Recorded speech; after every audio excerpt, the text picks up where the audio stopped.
Hi, welcome to episode 2 of the Millennial podcast. My name is Andy Nguyen, your host, and today we're going to be talking about relationships. When someone says relationships, you often immediately think of a significant other, but today I'm going to be delving into both friendships and romantic relationships. A bit of a backstory. When I was younger, I had trouble making friends. I was moving around a lot, so I spent a lot of time at home by myself reading books and watching TV. And in these books and TV, there was this kind of like best friend person or character, which was your go-to guy or gal and your adventurer best friend, your best pal, your friend for life, and someone that was always going to be there for you, and you would always do things what they were there to comfort you. They were there to provide the whole package of what a person or a human being needs. And I always sought to find this person, this magical being that could do everything I needed, not realizing that it's unlikely that any one person can provide all of that. So as I got older, I still kind of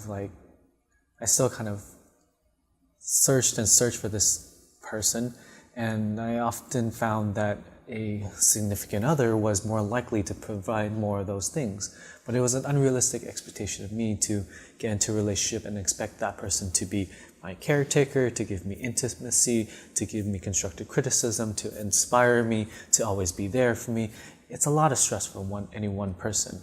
And even when you transition out to friends, if you expect your one friend to do everything for you, it's unrealistic expectations because they have needs too. They can't be there all the time to just take care of you as one person.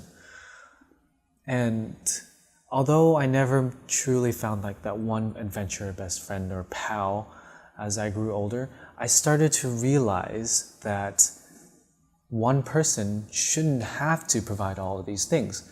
So for myself, I started to realize that I shouldn't expect so much out of my significant other. It only stresses them out because they don't know who to be or how to be around me.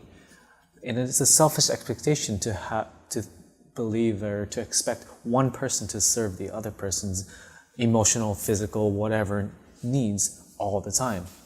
This transitions into personal friendships as well. Especially now that we're older, we don't have a lot of personal free time, or we're not in the same kind of proximity like we were in grade school or high school or college.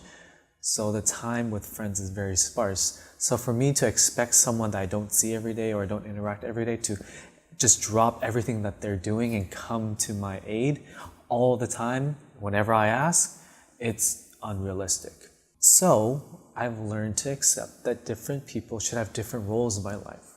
So for example, when you're younger, or even now, you probably go to your mom for different things than your dad for different things. A typical example would be you go to your mom for comfort when you're hurt or you need some kind of like motherly love. It's kind of cliche, but that's my example that I'm going with. And for your dad, maybe he's a little bit more pragmatic and give you advice and help you make harder decisions. Another cliche example, but what my point is, you go to different people for different things. So when I have my friends, because I don't have as much time, and I know they don't have as much time to dedicate, I have different friends for different purposes. Well, not really different purposes, that's a weird thing to say. I have different friends that I go to for different things. So I have friends that are great listeners. So when I need to kind of get something off my chest, I need to talk about something, I go to those friends. It may be me asking them to go get a coffee to just talk about this one thing and reconnect with them, and that's kind of the end of it. So in that, we both go out of our way to connect for one thing. So rather than expecting them to be there with me all the time to my beck and call, I just know that if I ever need someone to listen to something that's on my chest, I go to this person. Or if I have a friend that is always down for an adventure, I will call them if I have something I want to do, maybe kind of like off the cuff, kind of random, a little bit spontaneous. I would go to this friend. So I kind of have a purpose set in mind, like this is my friend that I'm going to connect with if I want to do this thing. So with that, these little scheduled meetups allow me to stay in touch with people and not stress the relationship too much. I don't expect one person to just always be there, or I don't expect the person that is my go-to spontaneous adventure person to also be an expert listener or have great life advice. I don't expect one person to do all that for me. Perhaps one person can have multiple traits that I value in people and they're my friend, but I don't expect, let's say, my significant other or my best friend to do everything for me. Another example is I have some friends that are in the same industry as me, photography, videography, the whole thing. And they are great at giving me business advice. But because of our lack of proximity, because I live way farther away from them than my other friends, it's hard to meet up and just have a regular coffee or a chat. It doesn't happen as frequently, and I don't fault them for it. That's the key. I don't fault people for not meeting my expectations. Rather than being depressed or stressed that they can't provide one thing, I try to be grateful for the thing that they can provide. With that, I have a more appreciative perspective toward my friends. And with my significant other, rather than expecting that she can do everything in this laundry list of what I need as a human being, I just have certain things I go to her for.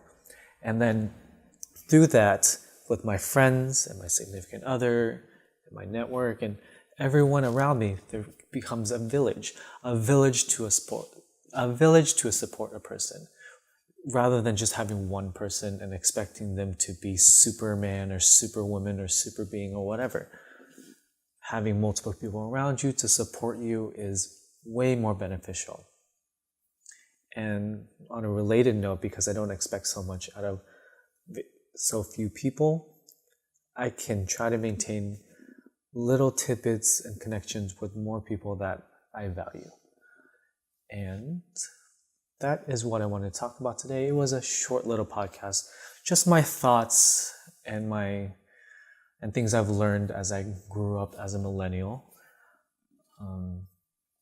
Thank you for listening.